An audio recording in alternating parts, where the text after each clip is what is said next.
အားလုံးပဲမင်္ဂလာပါဒီနေ့မှာတော့300စုအတွင်းခရစ်ယာန်ဝိပုကိုးကွယ်ပုံရဲ့အဓိကလက္ခဏာများအကြောင်းကိုလေ့လာကြပါစို့300စုနှစ်အတွင်းခရစ်ယာန်အသင်းတော်ရဲ့ဝိပုကိုးကွယ်မှုများသည်အစောပိုင်းကာလများကဲ့သို့ယူရှင်းမှုရှိတော်လဲအသင်းတော်ပုံမူကျေပြန့်လာသည့်နှင့်အမျှတည်ငြိမ်ပြီးစနစ်တကျရှိသောပုံစံများသို့ပြောင်းလဲလာခဲ့ပါတယ်ခရစ်ယာန်များသည်သခင်ယေရှုရှင်ပြန်ထမြောက်သောနေ့ဖြစ်သည်တနင်္ဂနွေနေ့မနက်စောစောတွင်စုဝေးကြပါတယ်။ဧကရစ်တို့ရဲ့ညင်ပယ်နေဆက်မှုများရှိတော်လဲတချို့နေရာများတွင်အိမ်များမှတစ်ဆင့်ခရစ်ယာန်အသင်းတော်အဆောက်အဦများစတင်ပေါ်ပေါက်လာပါတယ်။နှစ်ချင်းခံပြီးသောခရစ်ယာန်များသာဘုရားသခင်၏ပွဲတော်တွင်ပါဝင်ခွင့်ရှိပြီးနှစ်ချင်းမခံသေးသောသူများနှင့်အဖြစ်ကိုဝန်ခံနေရသူများသည်ဝိပုမှုပထမပိုင်းအပြီးတွင်အပြင်သို့ထွက်ခွာပေးရပါတယ်။ဒီလိုဝိပုကိုးကွယ်ခြင်းမှာအပိုင်းနှစ်ပိုင်းခွဲခြားထားတယ်ဆိုတာလည်းပဲသိရပါတယ်ပထမပိုင်းမှာတော့နှုတ်ကပတ်တော်အဖြစ်ဝိပုမှုဖြစ်ပါတယ်ဒီအပိုင်းမှာတော့လူတိုင်းပါဝင်နိုင်ပါတယ်တမန်တော်များရဲ့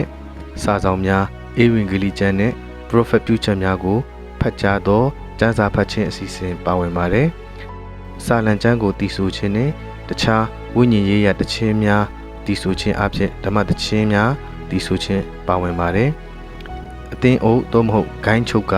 ဖတ်ကြားခဲ့သောကျမ်းစာအပေါ်အခြေခံ၍ရှင်းလင်းချက်များပေးခြင်းတရားဒေသနာဟောကြားခြင်းပါပါတယ်ညီသက်ချင်းရှိစေတည်းဟုအချင်းချင်းနှုတ်ဆက်ခြင်းလည်းပါပါတယ်ဒီလိုနဲ့ဒုတိယအပိုင်းမှာတော့ဘုရားသခင်ရဲ့ဇပွဲတော်ဒီအပိုင်းမှာတော့ယုံကြည်သူများသာတည်တတ်ကျင့်ပါတာဖြစ်ပါတယ်ပေါင်းမုံနဲ့ဝိုင်ကိုလူထုကစက္ကချင်းဖြင့်ရစ်ပလင်သို့ယူဆောင်လာပါတယ်အသင်းအုပ်က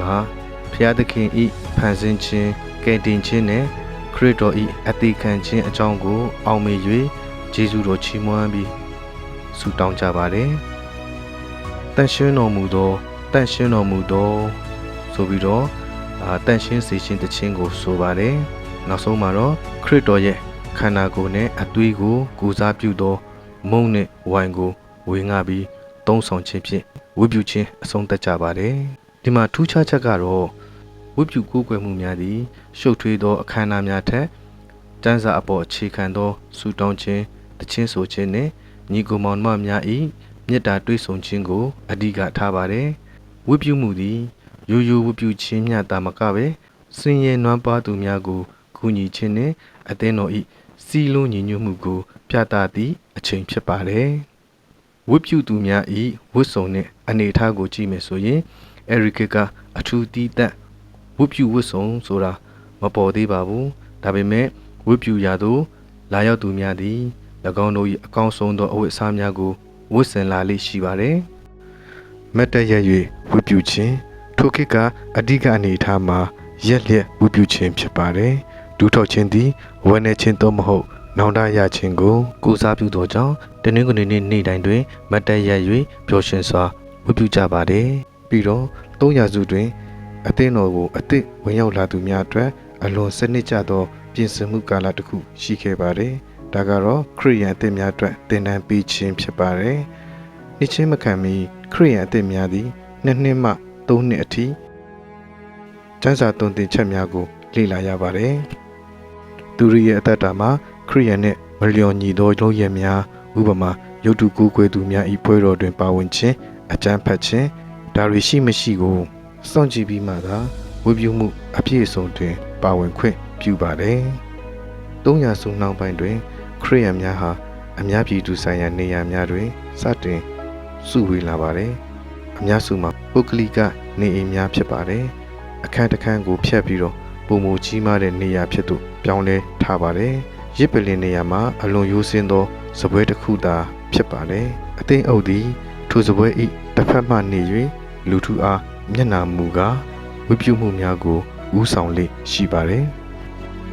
အစိုးရရဲ့ဖန်ဆီးမှုများကြောင့်ဝိပုမှုကအန်ဒီရများတဲ့လှုပ်ဆောင်ချက်တစ်ခုဖြစ်ခဲ့ပါတယ်ဒါကြောင့်ဝိပုမှုများကိုလျှို့ဝှက်ချက်လို့ခေါ်တဲ့အလေတာတစ်ခုရှိခဲ့ပါတယ်ဆိုလိုဒီမှာဝိပုမှု၏အထူးအနှစ်သာရဖြစ်သော anchoris နှင့်ပတ်သက်သည့်စကားလုံးများကိုယုံကြည်သူအသစ်များအား စိတ်ဝင်စားသူများအဖြစ်မှနှစ်ချင်းခံပြီးမှသာအသေးစိတ်ပြောပြကြပါတယ်။ဒါကခရိယန်များအတွက်ထွတ်မြစ်ထားရာများကိုပြင်ပလူများကလှောင်ပြောင်စရာအဖြစ်မပြုရန်ကာကွယ်ထားခြင်းဖြစ်ပါတယ်။300စုခရိယန်များအတွက်ဝိပုမှုဆိုသည်မှာရိုးရဒလိတစ်ခုတသက်မဟုတ်ပဲခရစ်တော်၏အသက်တာကိုအသင်းတော်အဖွဲ့အစည်းအတွင်းပြန်လည်အသက်ဝင်စေခြင်းဖြစ်ပါတယ်။သူတို့ဟာတမန်ကျမ်းစာအရလိုက်နာရန်နှင့်ခရစ်တော်၏ခန္ဓာကိုယ်ဖြစ်သောအသင်းတော်၏စီးလုံးညီညွတ်မှုကိုကာကွယ်ရန်အဓိကထားခဲ့ပါတယ်။ဒါကြောင့်မို့300စုသည်ခရိယန်ဘာသာ၏အတွင်ပိုင်းအဖွဲ့အစည်းပုံမခိုင်မာလာပြီးအပြင်ဘက်မှဖိအားများကိုရင်ဆိုင်ရင်းဝိပုခြင်းကိုပုံမအသက်ဝင်စေခဲ့သောကာလဖြစ်ကြောင်းပြောကြားရင်းဏိဂုံးချွတ်အပ်ပါတယ်။နားထောင်တဲ့သူတယောက်ချင်းစီတိုင်းပေါ်မှာဖျက်ရှင်ကောင်းချီးပေးပါစေ။ Bye bye